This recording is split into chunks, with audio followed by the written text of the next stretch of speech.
Let's talk about the theory of continental drift. Why don't we look at a world map? Have you ever seen one of these? Well, of course you've seen one of these. Everyone has seen a map of the world. In fact, you probably first saw a map of the world when you were in kindergarten.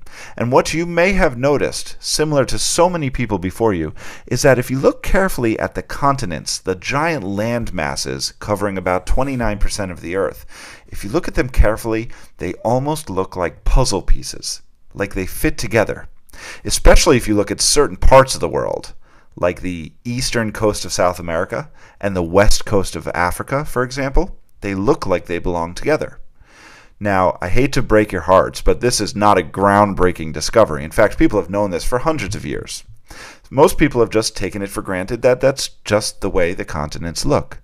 But there have been a few brave scientists throughout history who have thought that it must be something more. Let me introduce you to one. This is Alfred Wegener. Alfred Wegener was a German meteorologist. He studied weather. He lived in the late 1800s and early 1900s.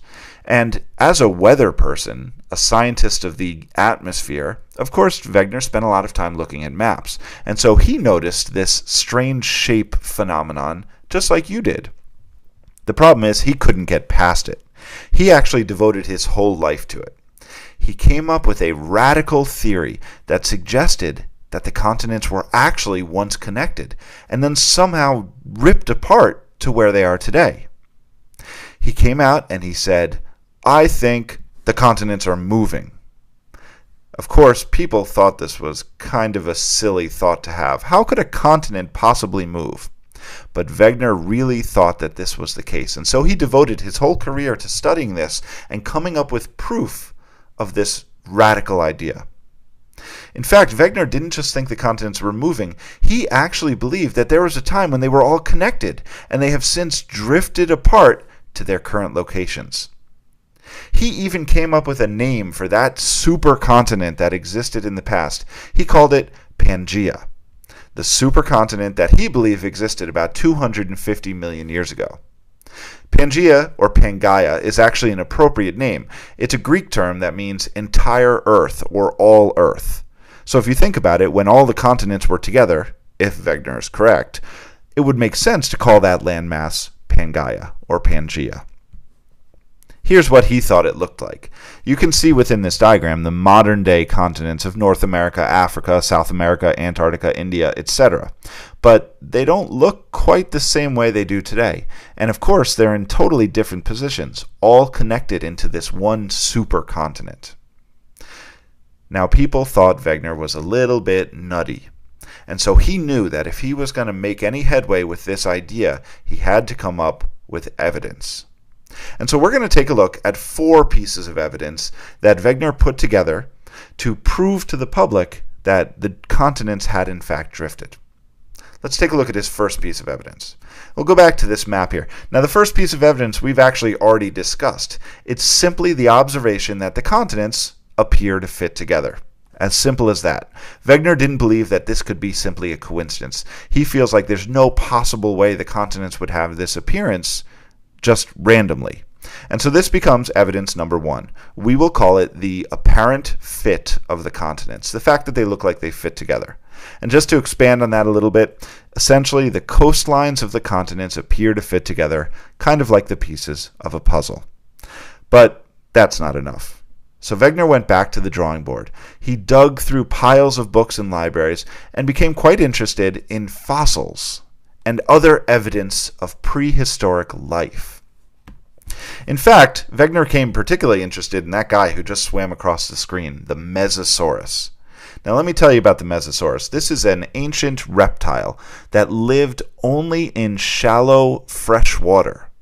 What's interesting, though, is that there's only 2 places in the world where we find fossils of this freshwater creature. One place is the eastern coast of South America, and the other is the western coast of Africa. Now, there's a couple possible solutions for this. Now, either the Mesosaurus was living on one of these continents and somehow learned how to fly across the Atlantic Ocean to inhabit the other side of the other continent. But that's not likely. The Mesosaurus certainly could not fly. And we know the Mesosaurus couldn't have swam across. The distance is just too great, and they can't survive in salt water. So that's out of the question. Maybe the water was frozen and he walked across? Well, that's a possibility, but there's really no evidence to support that.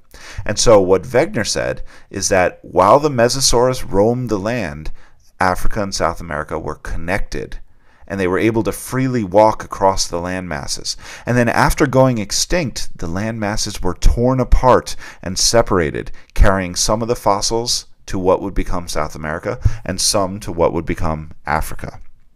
Interestingly, Wegener looked into this and found that there were other organisms that lived in the past that had similar fossil distributions. Cynonathus, Lystrosaurus, and Glossoteris being amongst the more notable ones.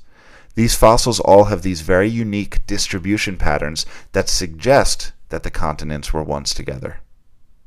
And in fact, if you reassemble the continents and map out the locations of these fossils, they line up perfectly. So that's our evidence number 2. We call it fossil correlation. Correlation simply means matching up. So matching up fossils on either side of the ocean. To summarize, identical fossils have been found in the rocks on either side of the ocean, and therefore the continents were once connected and must have drifted apart. But Wegener knew he needed a stronger case, and so he went back to the library yet again and became fascinated by rocks and geologic structures like mountain ranges of the past. And he found a really interesting pattern, not unlike what he found with fossils. In fact, if we go back to our world map here, and let's zoom in on the North Atlantic here, if you look at the mountain ranges in the northeastern United States and the mountain ranges in northern Europe, they match up perfectly. And what I mean is that they are made of the same type of rock and the same age of rock. Now, of course, anything is possible, and the same exact rocks could have formed in 2 different locations at the same time. But geologically, that's unlikely. A better explanation is that these mountains were once connected, and as the continents moved, they tore them into 2. And that becomes evidence number 3. We call it rock or mountain correlation.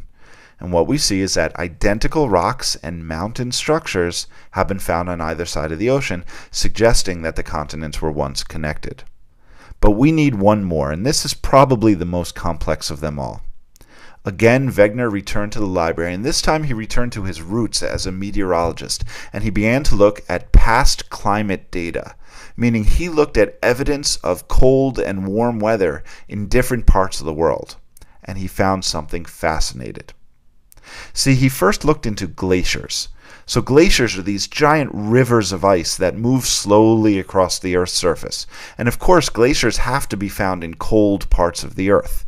Today, they're restricted to only the highest mountaintops and of course the north and south poles of the Earth. Something interesting about glaciers is that they move.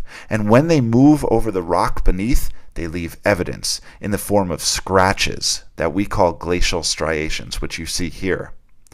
Now, how does this relate to continental drift? Well, if we look at our map, if you look in the present-day tropical rainforests of South America and Africa, you will find glacial striations. Here, in these 2 regions, you find these scratches in the bedrock. Now, if you think about that, how could there be glaciers in a tropical rainforest? Unless it wasn't always a tropical rainforest. This suggests that these continents were not always in their warm equatorial regions like they are now. They were once down near the South Pole where it could have been cold enough to have glaciers, and they have since drifted apart. But Wegener wanted more from this climate data, and so he began to explore a little deeper. And that's when he came across this rock. This is a sedimentary rock called bituminous coal.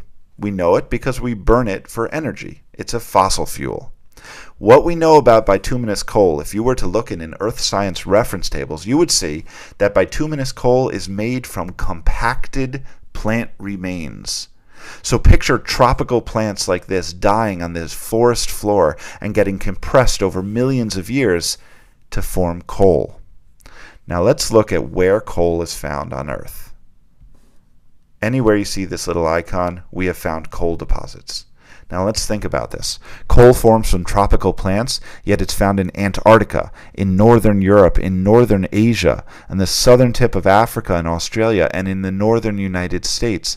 These are not tropical climates. yet they have coal, which is evidence of a past tropical climate. And so this, just like the glaciers, suggests that the continents have moved over time. And that becomes evidence number 4, paleoclimate data, or past climate data. The observation that coal has been found in cold areas, and that glacial evidence has been found in warm areas. And with these 4 pieces of evidence, Wegener published his book, The Origin of Continents and Oceans, in which he laid out his case for continental drift, suggesting that all the continents were once connected in a supercontinent called Pangaea, which existed about 250 million years ago, and since the continent has ripped apart into the present-day landmasses that we know so well. Later in his life, Wegener took an expedition to the North Pole, and in this expedition he wanted to gather more evidence to support his theory of continental drift.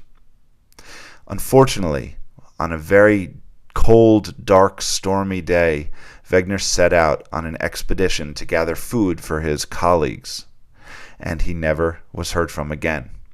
Wegener died of exposure and was frozen in the ice, and his body is actually still there today, frozen forever. The sad thing about that is that Wegener was never able to explain what made the continents drive, what made them move, what made the supercontinent rip apart. And so he died before his theory would become accepted by the scientific community. He never got to see his life's work come to fruition. That's the story of continental drift. Thanks for listening.